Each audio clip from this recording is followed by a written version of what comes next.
ഇതിൽ എസ്തെറ്റിക് ആയിട്ടുള്ള book marks വേറെയില്ല. വീഡിയോ ലാസ്റ്റ് വരെ കാണണേ.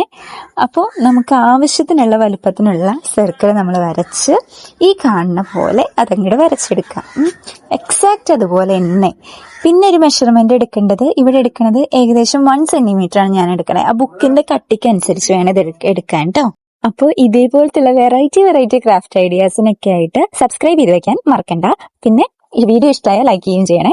അപ്പോൾ ഞാനിവിടെ ഒരു നാരങ്ങ വരയ്ക്കണത്, നിങ്ങൾക്ക് ഇഷ്ടമുള്ളത് വരയ്ക്കാൻ ഞാൻ ഒരു വാട്ടർമെലനും കൂടി വരച്ചിട്ടുണ്ട്. അത് ഞാൻ വീഡിയോയുടെ ലാസ്റ്റ് കാണിച്ചു തരാം കേട്ടോ.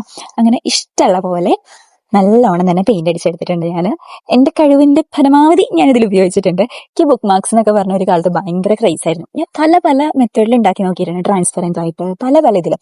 അത്യാവശ്യം കുറച്ച് ബുക്കൊക്കെ വായിക്കുകയും ഞാൻ. അപ്പോൾ ഭയങ്കര ഇഷ്ടമായിരുന്നു എനിക്ക്. പക്ഷെ എനിക്ക് ഉറപ്പാണ്, എന്താ ഞാൻ പഠിക്കുന്ന സമയത്തൊക്കെ ഇതേപോലത്തുള്ള ബുക്ക് മാർക്സ് ഉണ്ടാക്കാനുള്ള ഐഡിയാസ് ഒക്കെ ഉണ്ടായിരുന്നെങ്കിൽ ഉറപ്പായിട്ടും ഞാൻ കൊണ്ടുപോയിരിക്കും. പിന്നെ ഈ കാണുന്ന പോലെ അതങ്ങോട്ട് കട്ട് ചെയ്തെടുക്കുക. ഓക്കെ, എന്നിട്ട് ലാസ്റ്റുള്ള ഒരു വട്ടം ഉണ്ടാകും, അതൊക്കെ ഞാൻ മാച്ച് പറഞ്ഞിട്ടുണ്ട്. ഇതാണ് ഞാൻ നേരത്തെ പറഞ്ഞ വാട്ടർമെലൻ. ഇത് എന്ത് വാട്ടർമെലൻ എന്ന് നിങ്ങൾ ചോദിക്കരുത്. അങ്ങനെ നമ്മുടെ ബുക്ക് മാർക്സ് റെഡി ആയിട്ടുണ്ട്. ഇതിങ്ങനെ ഇരിക്കാൻ കാണാൻ വേണ്ടിയിട്ട്. ഇതൊക്കെ ഞാൻ വെക്കുമ്പോൾ ചെറുതായിട്ട് വളഞ്ഞു പോകണം. ഞാൻ എടുത്തത് കുറച്ച് കട്ടി കുറഞ്ഞ ഷീറ്റായിരുന്നു, എൻ്റെ ഉണ്ടായിരുന്നില്ല കട്ടി കൂടിയ ഷീറ്റ്. അതാണ് കാരണം കേട്ടോ. വീണ്ടും കല്യാണക്കുറി കൊണ്ടൊന്ന് വെറുപ്പിക്കേണ്ടെന്ന് വിചാരിച്ചിട്ടാണ് ഇങ്ങനെ ചെയ്യണത്.